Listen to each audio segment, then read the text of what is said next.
22. Fique com ela aberta em Lucas 8, 22, por favor. Aleluia. Glória a Deus. É interessante como é que Deus faz algo sobrenatural. A gente prepara algo, mas é Deus que fala, é Deus que faz.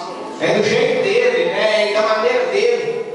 E nós, como os pregadores do Evangelho, como instrumento nas mãos do Senhor, é igual o carro, né? O carro não escolhe a direção que ele vai. Imagina se quando o carro queresse andar só reto, não fizesse a curva. Isso é terrível. Quer dar uma batida toda hora. Então é o Senhor que nos direciona. O Senhor que toma a direção da nossa vida. E no meu Evangelho, eu poderia te fazer essa pergunta. Melhor, eu vou te fazer essa pergunta. Quem que depois que aceitou Jesus passou por luta ou passa por luta? Meu irmão levantou até as luzes ali. Não é verdade? É uma pergunta até assim meio que metódica, ou seja, uma pergunta de efeito. Quem depois que aceitou Jesus não passou por luta?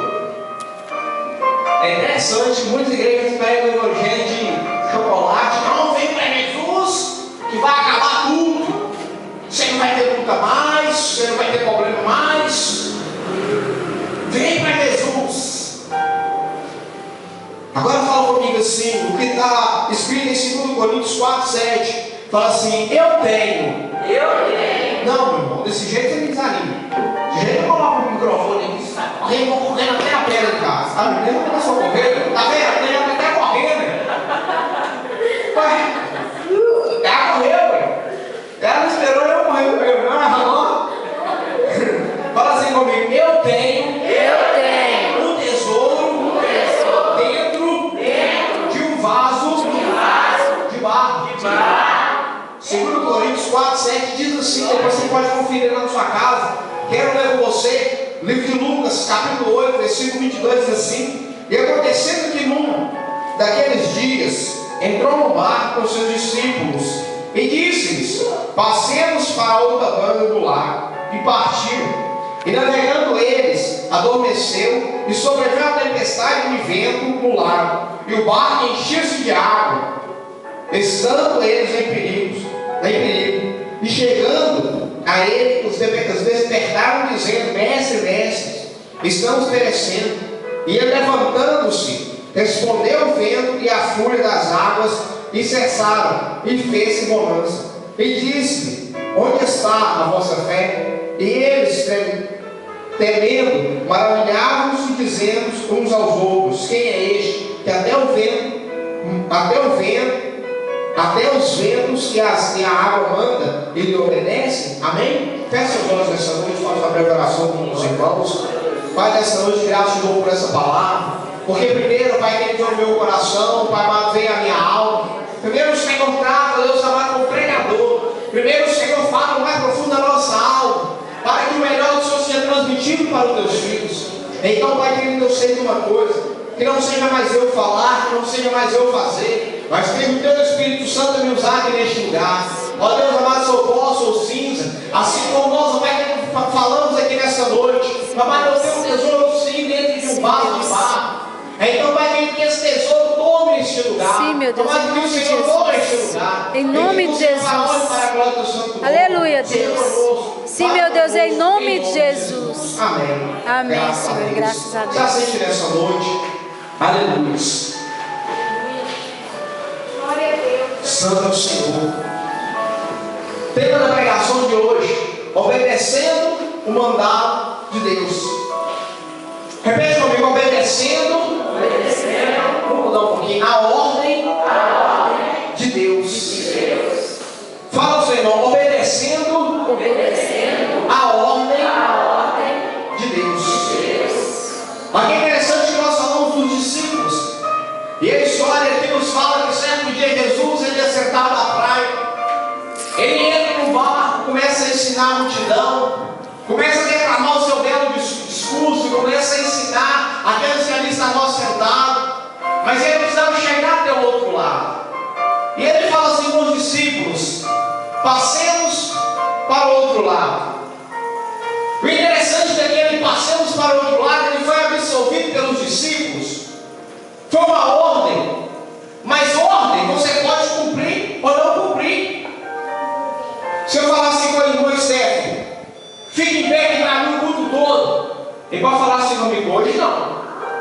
Amanhã talvez. Estou cansado, andei o dia inteiro. Eu dei uma ordem. Mas ele pode cumprir ou não cumprir? Não é verdade? Então, pode estar aquele frio de julho.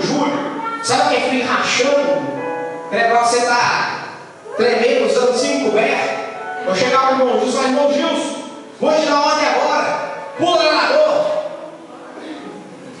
Ele pode cumprir. Fazendo quando eu vou. Sai correndo aqui, tchum, na lagoa, e depois sai de lá tremendo, ele não cumpriu a ordem. Mas ele vai falar assim para mim, quem? Eu pular na lagoa, estou fazendo um frio lascado. Vai você. Não cumpriu a ordem. Jesus dá ordem aos discípulos, fala assim, passemos para o outro lado. Aquela ordem foi absorvida de primeira mão. Creio que em primeira mão ali Pedro pegou os discípulos.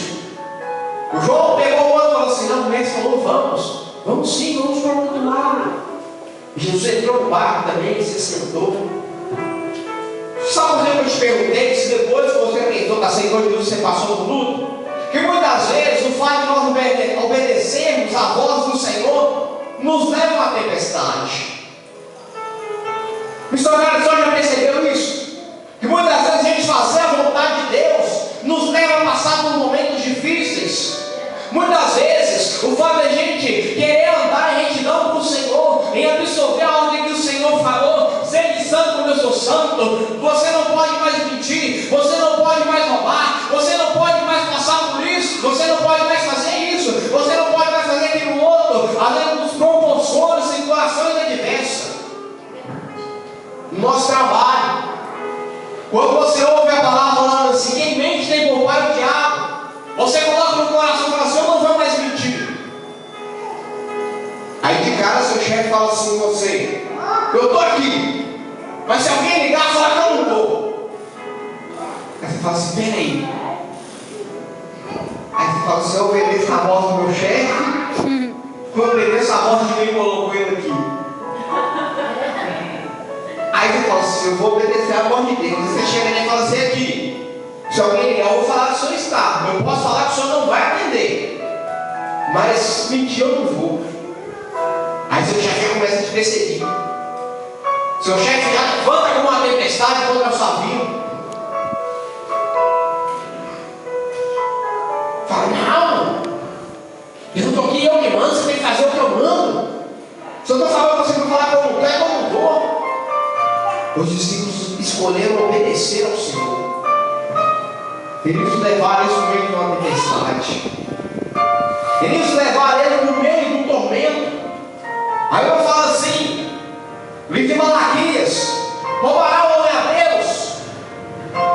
Aí ele responde, todavia, Deus falando, todavia me roubais, pedindo das ofertas. Aí o crente nessa palavra fala assim, não, vou obedecer a Deus, não vou roubar mais o Senhor, vou entregar meu dízimo ao Senhor. Primeiro mês que ele resolve ele ser íntegro diante do Senhor, aí o negócio dá aquela apertada. Aí o diabo se levanta, lança ele na tempestade. Eu falei, não, vou apertar ele, eu quero ver se ele obedece mesmo. Eu quero ver se vai ser íntegro mesmo. E são várias outras ocasiões que às vezes nos levam a fazer isso. São várias ocasiões que nós tomamos a decisão de obedecer ao Senhor, de firmarmos na palavra do Senhor, e muitas vezes nos leva no meio da tempestade. Ei, meu irmão, Davi, em momento algum, caçou guerra contra Golias. Você percebeu isso? Você já pegou a palavra do Senhor a fundo para ler? Em momento algum, ele subiu no tamborete e falou que ia lutar. Ele obedeceu o pai dele. A obediência dele levou ele para uma guerra, mas uma guerra para ser vitorioso. Muitas vezes, meu irmão, isso eu tenho certeza. A sua obediência pode te levar para o meio de uma guerra, mas é uma guerra de vitória. É uma guerra que você é mais do que vencedor. É uma guerra que você vai dar a volta por cima. Não é para o seu fracasso, não é para o seu fim, não é para o seu extermínio. É para as pessoas verem a diferença entre aquele que serve a Deus e o que não serve ao Senhor. Presta atenção numa coisa. Davi era o menor da casa dele. Já tinha sido esquecido pelo seu pai. Quando o profeta Samuel foi ungido rei, foi tratado como qualquer um. Os irmãos dele falaram assim, na guerra você não pode ir porque você é pequeno. Você vai servir de alimento para nossos adversários. necessários. O pai dele falou assim: Davi, pega esse mantimento, pega esse queijo, pega esse leite e leva para os seus irmãos na guerra. Davi poderia ter dado de ombros, fala assim: a guerra não é minha, o problema não é meu, nem me levar se quiser. Mas Davi humilde, só trocar a bateria. Davi humilde, ele pega a liderança do pai dele, pega a coxinha, pega as coisas dele e vai. Ele fala assim: tá bom, pai, eu vou. Sabe por que muitas vezes o crente não obtém vitória? É porque Deus está falando assim com ele: vai que eu sou contigo. Ele: que? Vou não. Ora para sua família. Eu orar para minha família. Ele conhece a verdade. Ele se vira. Davi, então ele pega e vai, humilde, mas vai. Chega lá, o homem batendo no joelho no outro, o homem que falava que era o homem mesmo, falando assim: acontece gigante, eu não posso. Sai um tampinho lá e tira e fala assim: eu vou, porque eu sei o Deus que me chamou, eu sei o Deus que me trouxe até aqui. Ele pegou os discípulos, aos olhos deles, quando eles viram a tempestade, imagina o pavor, imagina o medo. Eu mesmo não sei nadar, eu não ando de barco nem a convite. De avião pode ser, só o avião é mais perigoso, mas avião caindo, eu acredito que eu nem espero chegar no chão para morrer, não, eu morro no susto agora. Já me apavoro, vai falar assim: quê? Vou esperar chegar lá embaixo, ver se tem explodir, vou morrer só no susto. Não tem que dar, o piloto começa a falar assim: tá caindo, dá aquela tudo, tá caindo, eu já tô bobo, só no susto, mas de baixo, imagina o drama. Imagina olhando para o outro e falando assim: agora nós vamos, agora vai partir, agora vai rachar, agora vai afundar. Mas tinha alguém dentro daquele barco. O apóstolo Paulo fala assim: temos um tesouro dentro de algo que pode quebrar, mas não quebra, não é porque nós somos bonzinhos, você não naufraga, não é porque você é bonzinho, é porque o Senhor está na sua vida. Ei, pensa só, Pedro já havia visto vários barcos rachar diante da tempestade. Como pescador, você acha que não? Você acha que Pedro nunca teve um barco que deu defeito na vida dele? Não. Mas naquele barco havia algo diferente. Naquele barco havia alguém diferente. Na nossa vida há alguém diferente. Nos nossos caminhos há alguém que nos mudou completamente. Há um tesouro dentro da nossa vida. Aleluia, Deus. Então você não vai naufragar. O vento que vem não é para despedaçar. Eu sei, meu irmão, não estou pregando o evangelho aqui de mentira, não. Tem luta que nos leva no pó. Tem situação que nos leva você até mesmo tentar com as próprias mãos. Você não acha que o discípulo pegou o balde e começou a bater o balde? Não, não fazia o barco, não. Imagina Pedro falando com João: me ajuda aqui, vá pro barco. E ó, baldinho para lá, baldinho para cá. Parecia que jogava 2 para fora e dava 3 para dentro. E estava essa matemática esquisita. E quanto mais tirava, mais aumentava, mais tirava, mais aumentava.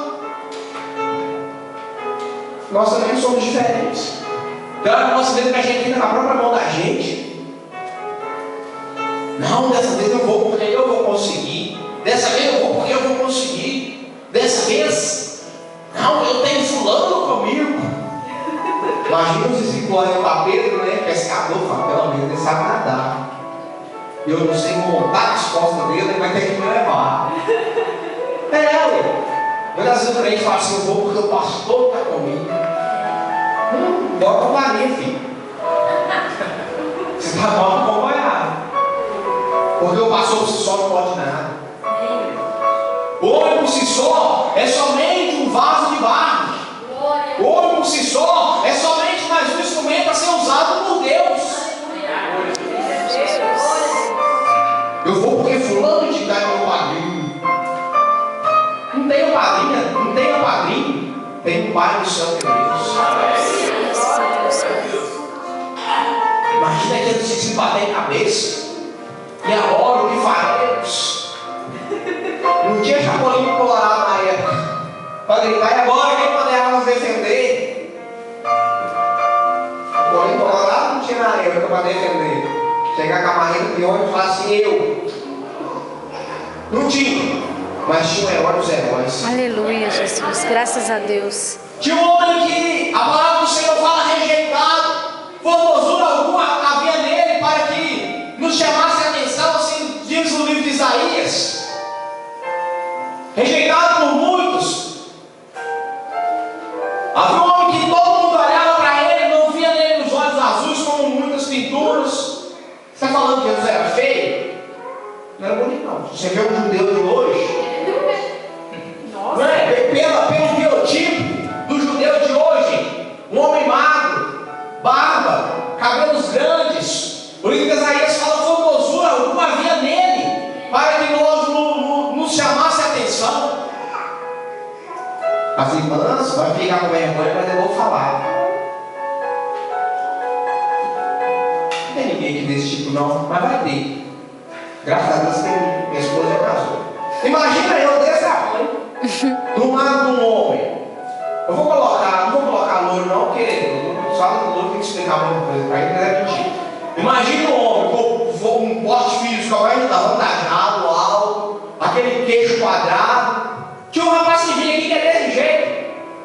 Irmãos, eu não soltei não, mas o cara era bem aperfeiçoado de beleza, viu? Eu não falo com funcionário aqui, não sou não. O cara era bem aperfeiçoado de beleza. Eu estou falando sinceramente. Eu não sei, você lembra, mano? Eu acho que minha mãe deve lembrar. É um rapaz alto, o cara é alto. O ombro dele parecia mais duas cadeiras dessas juntas. O cara todo forte, com aquele queixo quadrado, parecendo aqueles artistas mesmo. Que mulher que não é mudada daquele? Que mulher que não olha? Nem que não seja um olho de desejo, mas a beleza chama a atenção sim. Mas ela não fala que formosura alguma havia nele. Era um vaso de barro, mas a essência de Deus estava dentro dele. Aleluia, Deus. Na nossa vida hoje, nós somos vasos de barro, somos vasos na qual o diabo às vezes se levanta tentando nos quebrar, mas o importante é o que está dentro de nós, é obedecermos a voz do Senhor, para que nós não perecemos, para que nós não passamos por sufoco, para que no momento da adversidade nós tenhamos naquele que está dentro de nós e não naquele que está do nosso lado. Ela fala que maldito o homem que confia no homem. Maldito o homem que coloca sua confiança no homem. O homem é corruptível. O homem quebra. O homem vaza. O homem é sujeito de tratar com você hoje. Vamos esperar lá. Você ligou?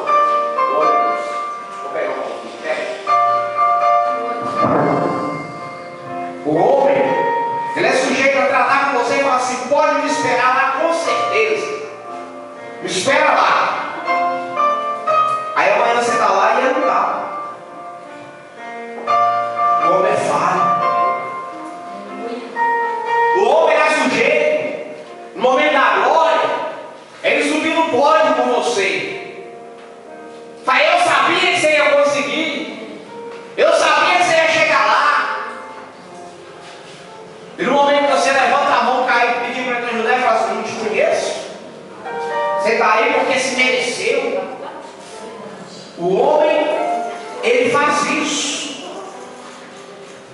Você acha que Pedro olhou para si e falou assim, que? Eu sei nadar, vocês que aprendam. Como fizer, eu não são vocês que se virem.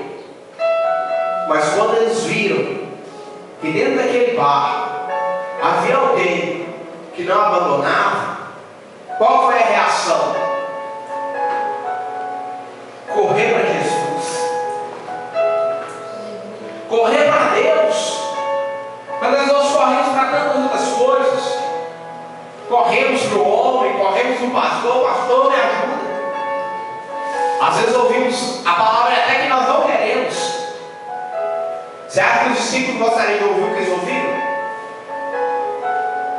Só olhar para dentro do olho de cada um e falar assim: onde está a sua fé?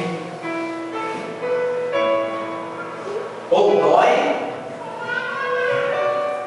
Onde está a sua fé? Ou seja, peraí, vocês não aprenderam nada comigo? Pode dizer, o que você está fazendo do meu lado? Você nem fé, vocês têm. Mas isso me leva a meditar numa coisa. Quando Jesus pergunta isso, a Bíblia não fala, mas tem corações ali naquele lugar. Não sei se de 1, de 2, de 3 ou dos 12. Eles ainda se alegraram. Porque quando Jesus perguntava onde está a minha fé, onde está a sua fé, creio que um deles pensou lá no seu coração, no seu íntimo: a minha fé está no Senhor. Aleluia. Senão não teria te chamado. Oh, glória.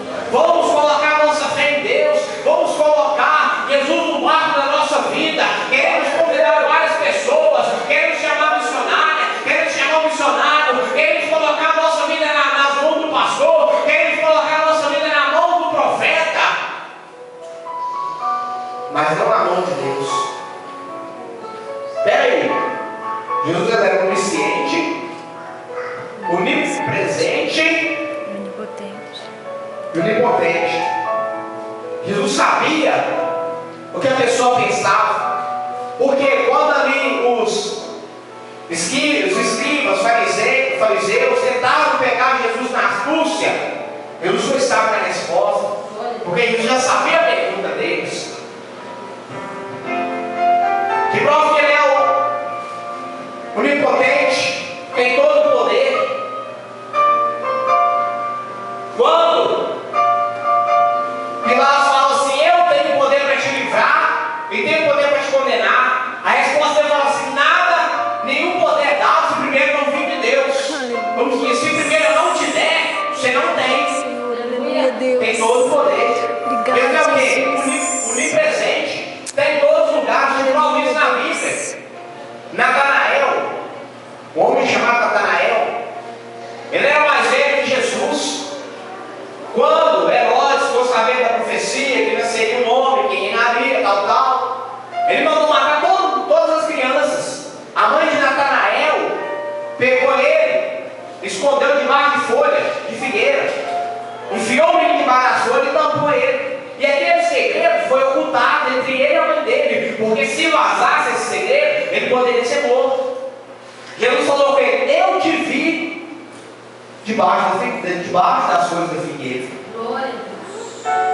Ele era mais velho que Jesus. Como é que Jesus ia ver? Espera aí. Eu achei até um fato engraçado. Meu avô perguntando minha mãe se ela lembrava quando ele tinha 10 anos. Ele já está meio. Tinha ideia, não está batendo muito bem, não, pela idade, sabe? Você é o filho de todos, tá? Não esquenta a cabeça, não. Se você chegar ali na igreja, pode acontecer que você também, comigo. Como é que ela ia saber quando ele tinha 10 anos? É porque ele é pai dela. Como é que você ia saber que Natanael estava debaixo das folhas da figueira se ele era mais velho que Jesus?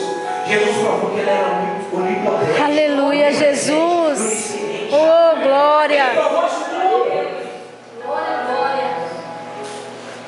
Espera aí. Então a tempestade levantada no mar, Satanás tentou amedrontar os discípulos.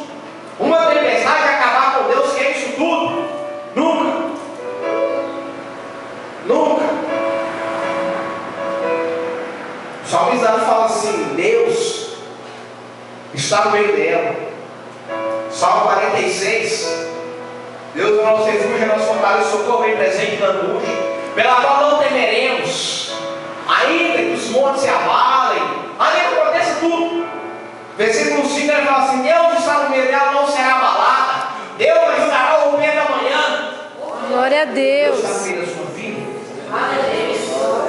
Deus está dentro do seu lar.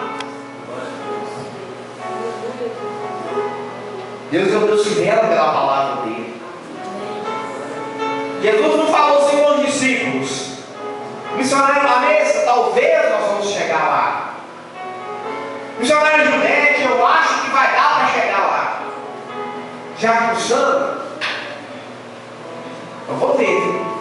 Não sei não. Jesus não falou isso não. Jesus me chegou para você e falou assim, sabe que a voz que você quer? Talvez vai sair, viu? Ele não falou isso não. Jesus falou assim, passemos. Foi uma afirmativa. Ele não colocou interrogação, ele não colocou uma vírgula, ele colocou um ponto final, tá? Acabou a frase, passemos para o outro lado. Aleluia, Deus. Passemos para o outro lado. Glória. Jesus falou assim, talvez nós vamos chegar. Se o vento não rachar nosso barco, a gente chega. Ele não falou isso não. Ele foi firme na palavra dele. Agora tudo que o Senhor te prometeu, ele é firme na palavra dele. Aleluia, ele é fiel Jesus, na eu creio, palavra Pai, dele. em nome Quando de você Jesus. fala que a porta está Eu creio, aberta, Deus. é porque ele é o Deus de Apocalipse que fala. Aleluia, Deus. Eu sou a porta aberta. Eu sou aquele que abre e ninguém fecha. Aleluia, Deus. Ninguém abre. Glória a Deus.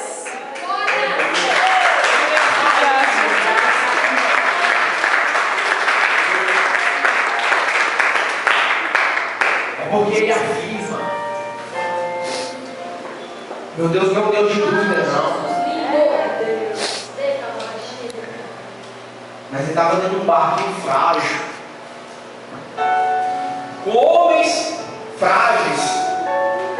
O mais forte que o homem seja, ele dá fragilidade. Superman. Quem já viu a história do Superman? O cara tem visão de raios. O cara tem super força, super velocidade. Hã? Tem tudo. Mas uma pedrinha desse tamanho derruba ele. Você já percebeu isso? Não chega com o cara acabando com o domínio, já começa a derreter igual bandeira. Por mais forte que seja, sem Jesus, ele não tem nada. Sem Jesus, ele é vaso vazio. Sem Jesus, ele é um barco que certamente vai afundar. Mas quando Jesus está dentro do barco, não estou prometendo para você que não vai ter tempestade, não. Não estou fazendo aquela falta de falsa política, eu prometo, não. Eu estou falando de coração, vai ter tempestade sim. Mas vai ter um homem que fala assim, vento, acalma-te. Aleluia, Deus. Mar, aquieta-te. Aleluia, Jesus. Você está entendendo isso? Pode até ter luta, meu irmão. Pode até ter dificuldade, se ninguém está isento disso. Mas tem um Deus que quando você corre para Ele, quando você vai até Ele, Ele não fala assim com você, o problema não é meu. Ele não fala com você, se vira. Porém aí, ó, não dá de ombros não. Ele é um Deus que levanta. Ele é um Deus que se coloca de pé no meio da minha e da sua adversidade. Ele não é